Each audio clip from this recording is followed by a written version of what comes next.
পৃথিবীর সবচেয়ে সেরা বিশ্ববিদ্যালয়ের অধ্যয়ন করে তিনি একজন গ্রাজুয়েট, হার্ভার্ডে পড়া এত সোজা জিনিস না। ঢাকা বিশ্ববিদ্যালয়ের ভাইস চ্যান্সেলরও হার্ভার্ডের চান্স পাবেন কিনা হি ক্যানট টেল। তো সেখান থেকে তিনি লেখাপড়া করেছেন।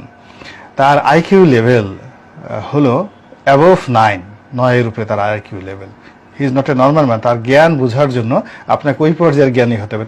আপনাদের দৃষ্টিতে আমরা যারা বুঝি না, আমরা তাকে কেউ পাগল বলি, কেউ অটিস্টিক বলি। এর কারণ হলো তার আচরণ এলোমেলো বলি। তো সে বাংলা ভাষা জানে না কেন? সে সারা জীবন থাকছে ইংল্যান্ডে। সে 15 আগস্টে তার বয়স কত? তার বয়স, সে পুরোটাই সময়টা ইন্ডিয়াতে পড়ছে। ফলে বাংলা তার শেখা হয়নি। সে বাংলাদেশে 2 বছরও থাকেনি। ফলে যখনই বাংলা বলি সে সেটা ইংরেজিতে অনুবাদ করে গ্রহণ করে দেন, আবার বাংলাতে তার মস্তিষ্ক অনুবাদ করে আবার সেটা আমার কাছে বলতে যায়। ফলে তার বাংলাটা ভালো হয় না। কিন্তু বুঝতে হবে যে তার শরীরে যে জেনেটিক, তার যে ইঞ্জিনিয়ারিং, তার বডি কনস্ট্রাকশন, এটা কি? এটা বাংলাদেশের সেরা পরমাণু বিজ্ঞানী ডক্টর ওয়াজেদের রক্ত তার শরীরে। তো এই যে জেনেটিক ইঞ্জিনিয়ারিং এ তার বাবার আইকিউ অ্যাবভ 9, এবং তাকেও সবাই পাগল বলতো।